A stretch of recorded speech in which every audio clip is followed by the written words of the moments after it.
Hello बच्चों। तो आज हम पढ़ने वाले हैं क्लास 7 इंग्लिश हनीकॉम्ब का चैप्टर द शेड। तो शेड क्या होता है? आप लोगों ने शेड देखा हुआ होगा। शेड कई टाइप के होते हैं। जैसे शेड में जो आईजी सीट का होता है उसका होता है, एक एसी सीट का होता है एस्बेस्टस वाला, उससे भी शेड बनाते हैं।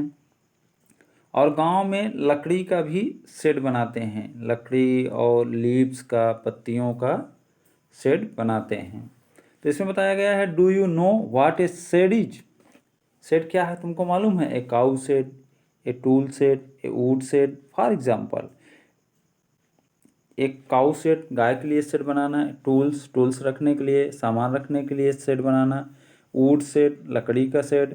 फॉर एग्जाम्पल, जैसा कि इट्स ए स्मॉल रूम, ये क्या होता है? एक छोटा सा रूम होता है। Away from the main house, जो मेन घर से थोड़ा सा दूर बनाते हैं, उसको अलग बनाते हैं। For sorting or keeping things, animals, tools, vehicle etc, क्या करते हैं? सामानों, जानवरों को या गाड़ियों के रखने के लिए इसको बनाते हैं, सेट को बनाते हैं। Ask your partner if she he has ever seen a set, let her him describe it to the class। तो बोल रहे हैं कि अपने पार्टनर से पूछो कि उसने कभी देखा है, अगर देखा है तो आके क्लास में बताए कि सेट कैसे होता है। तो सेट कैसे होता है, आप लोग अगर देखे होंगे तो शहर में अक्सर वो लकड़ी और लीव्स वाला, पत्तियों वाला शेड नहीं होता। यहाँ कैसे होता है? यहाँ या तो लोहे का जो सीट वाला होता है या तो एस्बेस्टस सीट वाला होता है शेड। तो अब चलिए हम पोएम को पढ़ते हैं, पोएम को स्टार्ट करते हैं। There is a shed at the bottom of our garden with a spider web hanging across the door। तो बोल रहे हैं कि मेरे गार्डन के बॉटम में, मतलब एकदम किनारे में एक शेड है, विथ ए स्पाइडर वेब, जहाँ मकड़ियों ने जाला बना लिया है। Hanging across the door, door के ऊपर लटक रहा है। मकड़ी का जाला को बता रहे हैं कि वो डोर के ऊपर लटक रहा है। The hinges are rusty and creak in the wind, उसके हिंजेज, उसके जो कब्जे हैं, जो डोर में कब्जा होता है, वो क्या हो गया? रस्टी हो गया है, उसमें रस्ट लग गया है, जंग लग गया है। And creak in the wind, और क्रीक क्रीक की आवाज़ करती हैं जब हवा चलती है। When I am in bed, जब मैं बेड में होता हूँ। आई लाई, जब मैं बेड में लेटा हुआ होता हूँ। एंड आई लिसन, और मैं सुनते रहता हूँ। I will open the door one day, मैं एक दिन वह दरवाज़ा ज़रूर खोलूँगा। तो इसमें क्रीक का आवाज़ है, हिंजेज मतलब कब्जा होता है, और लाई मतलब लेटा हुआ रहता है। चलिए अब अगला स्टेंजा पढ़ते हैं।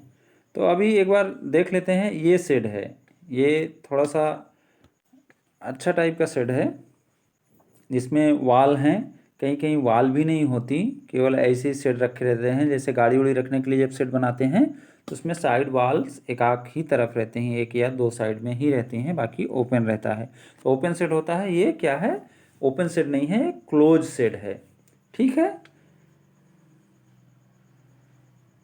अब आगे पढ़ते हैं।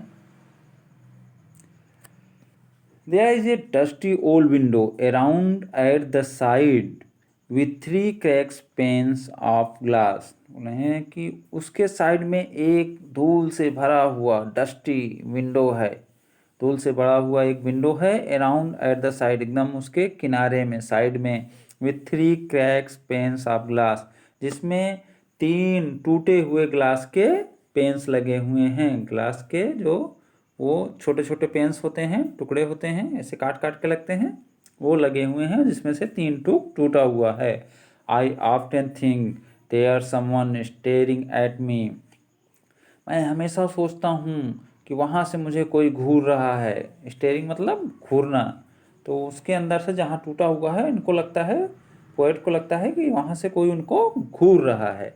ईच टाइम दैट आई पास, जब मैं उधर से गुजरता हूँ, जब भी वो उधर जाते हैं तो उनको क्या लगता है कि वहाँ से उनको कोई घूर रहा है। I will peep through that window one day. लेकिन देखो, आई विल पीप थ्रो, मैं एक दिन जरूर झांकूंगा विंडो वन डे, मैं उस विंडो के से एक दिन जरूर झांक के देखूंगा।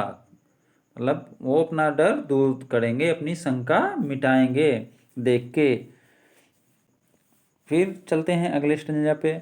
माई ब्रदर सेज, मेरा भाई बोलता है, there's a ghost in the shed, वहाँ सेट में एक भूत है, घोस्ट है।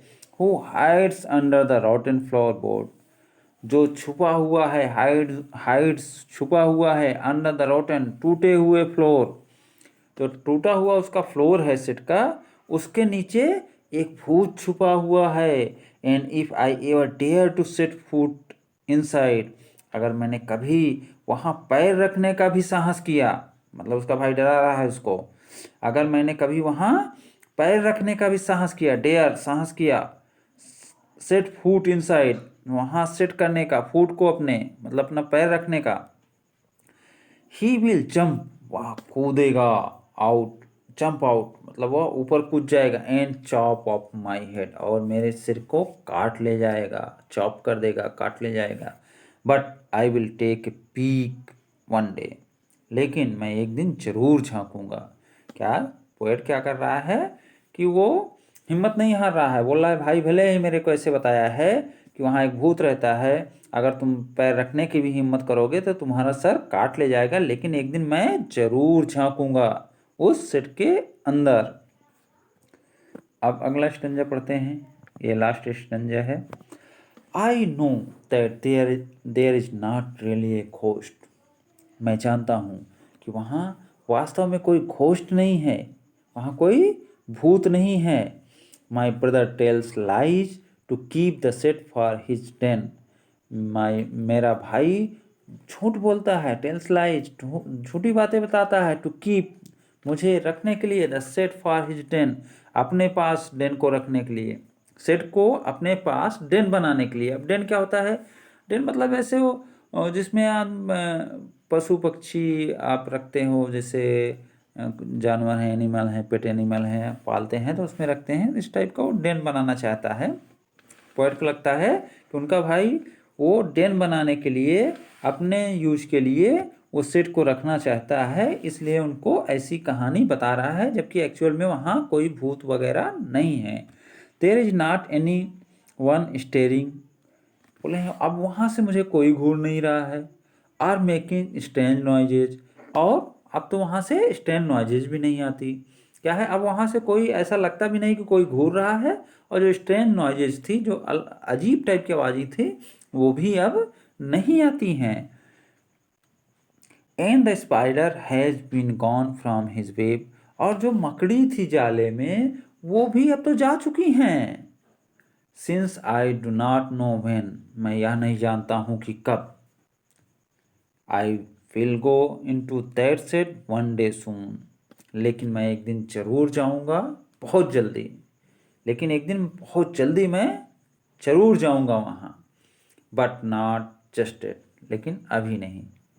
तो यहाँ ये चीज़ क्लियर हो रहा है इसमें कि जो पोएट हैं, वो पोएट को विश्वास है कि वहाँ कुछ नहीं है, और वो वहाँ पक्का मन बनाए हैं कि वो वहाँ एक दिन जरूर जाएंगे, लेकिन फ़िलहाल अभी नहीं जा रहे हैं।